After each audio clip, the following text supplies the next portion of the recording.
பரிசுத்த நாமத்திற்கு மகிமை உண்டாவதாக. இந்த காலவேளையில் உங்கள் அனைவரையும் ஆண்டவராகிய இயேசு கிறிஸ்துவின் இன்ப நாமத்தில் அன்போடு வாழ்த்தி வரவேற்கிறேன். ஏசாயா 6ஆம் அதிகாரம் 5ஆம் வாக்கியம் சொல்கிறது, அப்பொழுது நான் ஐயோ அதமானேன், நான் அசுத்த உதருள்ள மனுஷன், அசுத்தருள்ள ஜனங்களின் நடுவில் வாசமாயிருக்கிறவன், சேனைகளின் கர்த்தராகிய ராஜாவை என் கண்கள் கண்டதே என்று சொல்லி அங்கே ஏசாயா தீர்க்கதரிசி அந்த பரலோகத்தின் தேவனை பார்க்கிறார். இந்த நாளின் செய்தியாக தேவன் தந்த அழைப்பு. அங்கே தேவனை அங்கே ஏசாயா தீர்க்கதரிசி தரிசனத்தில் காண்கிறார். இப்படி அவர் பார்க்கின்ற போது, அந்த தரிசனத்தை பார்க்கும்போது அங்கே தேவதூதர்கள் தேவனை போற்றி கொண்டிருக்கிறார்கள். போற்றிய போது ஆலய கதவுகள் அங்கே அசைந்தது. இந்த காட்சியை சீனாய் மலையிலும் நீங்கள் நானும் பார்க்க முடியும். இஸ்ரவேலோடு தேவன் பேசிய பொழுது அது புகையால் நிறைந்திருந்தது.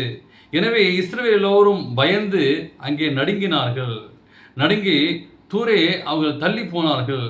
மேலும் தேவன் சொல்வதை மோசே அங்கே கேட்டு தங்களுக்கு சொல்லுமாறு கேட்டுக்கொண்டார்கள். ஏனெனில் அந்த காட்சியை கண்டு அவர் சத்தத்தால் அவர்கள் மரித்து போகக்கூடும் என்று சொல்லி நினைத்தார்கள். அப்படியேப்பட்ட ஒரு மகிமை, அப்படியேப்பட்ட ஒரு பிரசன்னமாய் இருந்தது அந்த சீனாய் மலையிலே. அதே மகிமை, அதே பிரசன்னத்தை இங்கே ஏசாயா தீர்க்கதரிசி உணர்கிறார். அதே போல் தேவனுடைய மகத்துவத்தை கண்ட ஏசாயா தன் அசுத்தத்தை அங்கே உணர்ந்து தான் அழிந்து போகக்கூடும் என நினைக்கிறார். ஆனால் தேவனுக்கு பிரியமான பிள்ளை, உங்களுடைய வாழ்க்கையிலே ஒருவேளை சிறு பாவம் இருக்கும்பொழுது அழிந்து விடுவோமோ என்று எண்ணுகிறோம்.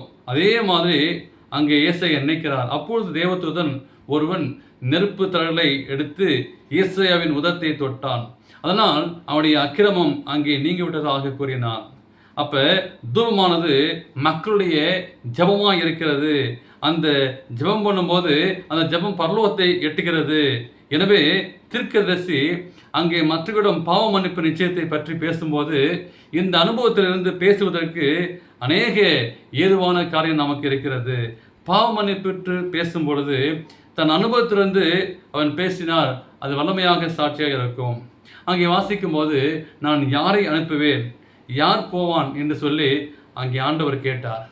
அங்கே ஏசாயா உடனே இதோ அரியன் இருக்கிறேன், என்ன அனுப்புவேன் என்று சொல்லி அங்கே ஏசாயா கூறுகிறார்.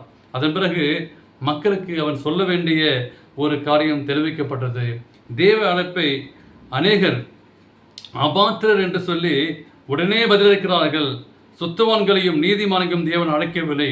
ஏனெனில் தேவனுடைய பணி பாவத்தையும் குற்ற உணர்வையும் அகற்றுவதுதான்.